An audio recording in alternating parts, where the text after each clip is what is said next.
gaazexeessitoota OMN hedduu isaanii iyyafataa turani isa keessaa immoo ati tokko guyyaa har'aa kana immoo nu biratti dabalamu keetiin nuti illee hedduu gammannee jirra baganagaan gara keenyatti dabalamte. Yihun Ingidaa ardhaa fi keessummaa malee ammaan achi keessummaa miti waa'ee keenna Yihun Ingidaa yeroo baay'ee deddeebitanii nu gaafachaa turtanii Yihun fidanuun jecha turtanii OMN ammoo obse gaafi uumati nu gaafachaa jira deebisu waan qabnuuf Yihun Ingidaa finne jira Itoophiyaarra bakka fitanya ziwi wireedhani. Yihun OMN finne gaaf cufamu tamsaasi dhuma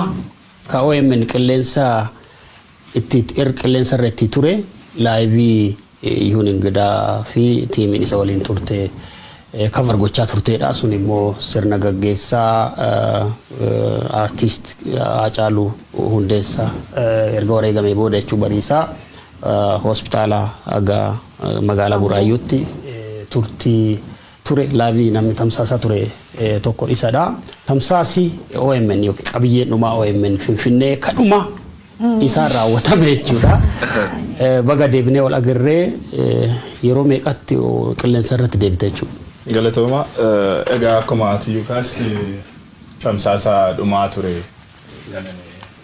OMN nifis tamsaasa dhumaa ture anaafis hojii miidiyaatiif tamsaasa ergasii qilleensatti hin deebine jechuudha. Ergasii gara miidiyaatti hin deebine fagaadhe. Mee akkam ture ajjechaa Hacaaluu booddeellee galgala gaafasii gara sa'aatii 8 halkan qixxee stuudiyoo keessatti argamne turre Abrahaamis turte Dajaneenis ture egaa gaafasis laayivii dabarsaa turre halkan san guutuu riba malee barii isaallee kaateetiin gara hospitaalaatti maltee achi booddees reeffa Hacaaluu Hundeessaa wajjin gara magaalaa Ambootti geggeessaa isaallee situ uummata biraan gahaati ture waan ta'eef mee akkam ture miirri gaafasii mee gara duubaatti si adeebis. Egaa dhugaa dubbachuu fi guyyaan of duuba deebi'ee yaadachuun yeroo hedduu natti ulfaatudha wanni gaafa sana ture waan tamsaasaa kallattii irra ture akkuma daawwattoonni keenyas isinis beektan waa hedduun isaa inuma jira haga internetiin adda citee tamsaasni kallattii keenyas adda citutti sanarraa baay'ee haasa'uun barbaachisaadha jedhee yaadu sababni isaas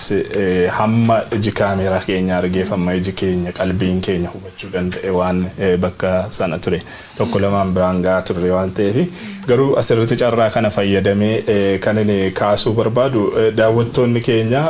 tamsaasa gaafa sanaatiin hedduun nu galateeffataa turaniiru tarii kan nu qeeqanis immoo ni jiraatu jedheetan yaada sun egaa hojii hojjettu keessatti nama hundas hin gammachiiftu nama hundas immoo hin gaddisiiftu daawwattoonni keenya osoo beekan hidhee carraa kanaan kaasuu kanan barbaadu tamsaasa kallattii san addaan cituudhaan booda waan ture namni quba qabu waan jiru natti hin fakkaatu egaa askoodhaa baanee akkuma Buraayyuutti seenneen natti fakkaata tamsaasni kallattii interneetiin kan adda cite sanatti aansee garuu waraabbiin inuma itti fufnee turre bifaan sanaan waraabaati kan turre gaafa deemnee Buraayyuu naannoo Maaramii jedhamuun beekamu geenyu haalli bakka sanatti nu hudate haala baay'ee gaddisiisaa ture bakka sanatti dhumneeti kan turre jechuun nan danda'a humni addaa poolisii Oromiyaa jedhamuudhaan beekaman kallattiidhumaan nutti dhukaasuutti kan isaan jalqabanii egaa akkuma hedduun keessan yaadattan dudduuba makiinaarra teenye kan dhaabateeti kan kallattiidhaan waan sana tamsaasaa turre bifa haala sana keessatti dhukaasa akkas hamaa sana keessatti qeerroon nurraa qolachuudhaaf lubbuudhaan nu baraaruudhaaf aarsaan isaan kaffalan illee salphaa hin turre sana keessa darbine egaa achuma gara keellaa geenye keellaadhaa gaafa reenfi ol deebi'uudha geenye ol deebi'uudhaaf jennu Jawaar Faallee hidhamanii jiru darbees immoo hojjettoonni OMNs to'atamanii jiru stuudiyoonis to'atamee waan jiruuf isin bakkuma sana bakkuma jirtan dhokadhaa achuma turaan hin jedhani egaa filannoon qabnu gara mana hiriyaa keenya yookaan waahila keenya ammallee mana hidhaa jira maqaa dhabuun baay'ee barbaachisaa miti achitti gorree achi boqonnee achumaan achi bulle haalli ture sun ba'uudhaaf kan nama dandeessisu waan hin turreef jechuudha. Bullee immoo ganama gaafa kaanu jechuun isa gaa kibxata ganama ta'anatti fakkaata kibxata ganama gaafa kaanu reenfi Hacaaluu helikooppitariidhaan gara Ambootti deebifamee jira sirni awwaalchaallee har'uma raawwatamaa waan jedhu dhageenye Egaa OMN sirna awwaalchaa caalurraa hafuu hin danda'u nutis hafuu hin qabnu wareegama barbaachisu aarsaa barbaachisu hundumaa kaffallee bakka sanatti argamuu qabna waan jedhuun daandii sanarra konkolaataan biraan hin deemu beekte haalli jirullee haala si deemsisu miti sadarkaa olaanaadhaan waraanni buufateeti kan ture sana cabsineetuma itti deemne amma maqaa isaanii dha'uun barbaadu waa hillan kiyya faana jechuudha. Akkuma amboo geenyeen yaada qeerroo fuuchuutti kan jalqabne magaaluma keessa dhaabanne naannoo hoteela Jibaatiif Maccaa jedhamuun beekamutti bakka sanatti gaafa yaada hawaasaa fuuchuudhaaf jalqabnu humnoonni tikaa mootummaa kallattii garagaraadhaan hokkaratte jijjiiran waan bakka sana ture. Egaa nus qeerroo dhiifama gaafanne kan nuti baanes mana maatii Hacaaluutti argamu sirna awwaalchaa Hacaaluu irratti argamu waan tureef gara maatiiti kan deemne. Gara maatii wayita deemnutti numaadha achi ga'ee konkolaatarraa bu'u waraanni mootummaa kallattii garagaraa ta'in dhufee kallattiidhumaan dhukaasan irratti bane sana keessatti nu fixuudhumaaf ture haalli ture qeerroon akkuma dura ta'e sana uummanni amboo qeerroon dura goranii ijoollee kana hin fixan durkatti jedhanii nu hambisanii viidiyoon yeroo eessumni Hacaaluu fa'aa ajjeefamanii namoonni biroon ajjeefaman illee viidiyoon waraabamee OMN irratti deemaa ture san haala sana keessa teenyee kan waraabne itti dabarsinee isiniin kenninu jechuudhaan qeerroon duubaan nu miliqsanii mana namaa keessa dhokannee marfam waraanni nu marsee manuma nuti keessa dhokannellee marfamnee dhukaasne haga roobii yommuu kamisadha kan Hacaaluun awwaalame haga sanatti itti fufeeti kan ture mana naannoo nuti turre marsanii jechuudha waraanni. Achittuu kaameraa qabattanii deemta wajjin akka gargar baatanis dhagee ture. Ogeessi kaameraa kiyya gola Hacaaluu fa'aa keessa akka dhokatu taasifame ana kara duubaa fuudhanii gambiraatti na miliqsanii konkolaachisaan keenyaaf konkolaataan keenya bakka garagaraati kan isaanii turanii sana hundumaa nu fixuudhumaaf ture haalli gaafa sana ture. Yehuun ulfaadhu armerra waan tokko akka nu qulqulleessi barbaanne gaafas akkuma maatii Hacaaluu fa'aatti dhukaasi baname firii Hacaaluu fa'aaleen ijjeefamu waan kan maatii dubbatte dhiyoo tana gaafas ammoo Shimallis Abdiisaa fa'aan gad baatee umniti shanee dhufanii maatii Hacaaluu irra dhukaas bananii maatii Hacaaluu nam ijjeessanii jedhan naannoo sun shaneen turte kaamera viidiyoo sun qabu viidiyoo sun si gaafachuuf ture viidiyoon sun akkamiin baate gamma qofa hin qabdu dubbachuuf OMN waraabuullee hin beekne bakki sun qaamni dhufee namijjees uummata fixa hasalina argitan qaama kami uummati beeku waan qabuuf gaazexeessa waan taate bakki sun waan argamteef. Egaa nuti bakka sana turre numaadha bakka sana ga'uuti kan isaanii dhufanii dhukaasan irratti bananii raayyaan ittisa biyyaa jira federaalli jira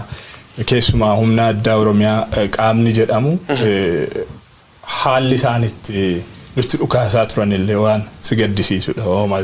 diinni hidhatee seenee fakkaata kan bakka sana ture qaamni meeshaa qabatee dhukaasaa ture kan nuti argine akkuma ija kaameraa keenyaatiin mul'isuudhaaf yaalle humna addaa poolisii Oromiyaa fi waraana mootummaati malee qaama addaa boombii darbatu qaama addaa dhukaasa maatii irratti banee reeffan fudhadha jedhu tokko hin argine sun fabrikeetididha waan ofuma oomishanii ittiin hololaa qilleensa irra oolchuudhaaf wooma godhan irraan kan hafe uummata burjaajessuuf waan ta'e irraan kan hafe qaama addaa bakka sanatti dhukaasaa ture hin argine wannani irra dibuufis immoo hin jiru akka gaazexeessaa. Abrahaam atillee gaafii qaba. Yaa gaafii dhumaati achi gabaabsuudhaaf achiin gara Finfinneetti akkamiin deebitan magaalaa sana gaaf turtan bilbilaa wal arguun baay'ee rakkataa ture maatiin nullee staafiin OMN sin arguuf baay'ee rakkachaa turre akkamitti deebitan. Gaafii kana naaf kaasuun kee natti toleera an tokko jira fiilmii gara westerniitti hojjetamu tokko wal fakkaata haalli nuti itti deebi'uudhaaf dandeenya hundaa ol. Jabinni qeerroo amboo keessuma kan konkolaachisaa keenya kan nu faana ture maqaa isaa dhahuu hin barbaachisu jabina isaatiin kan lubbuudhaan magaalaa sana keessa baanee deebi'uudhaaf dandeenye egaa konkolaataan deemu hin turre konkolaataan daandii irra deemu kan qondaalota mootummaa fi namoota akka sirna awwaalchaa Hacaaluu irratti argamaniif mootummaadhaan qaama mootummaadhaan filatamanii duraa duubaan waraanaan dabaalamanii ajjabamanii jechuudha. Kan deeman qofadha kanaan achi konkolaataa wanti jedhamu hin deemu magaalaa sana keessaa ba'uun hin danda'amu beektee konkolaataa qabattee Saaluma sana keessatti wanti nuti filannoon nuti qabnu osoo bakka sana bulle bakka sanatti nu fixu turan gaafa sanas nu hin dhiisanii turan sababni isaas naannoon nuti dhokannee jiru waan beekamuuf jechuudha. Filannoon nuti qabnu gara jabinaan ija jabaanneetuma itti deemuu ture. Konkolaachisaan keenya dhaqee ogeessa kaameeraa keenya bakka inni dhokatee jiru fidee dhufee anaan dhufee bakka na dhoksanii jiranii na baasanii ol qabannee asfaaltii qarqaratti baane karuma keessaa jechuudha. Sana booda warra jilli sun kan awwaalchaa deebi'u sun osoo imalan eegalin dursinee karaarra buune. Humni tikaa daandii irratti nu argu konkolaataadhuma kanuma jaraadha kan isaanii nu si'anii imala eegalle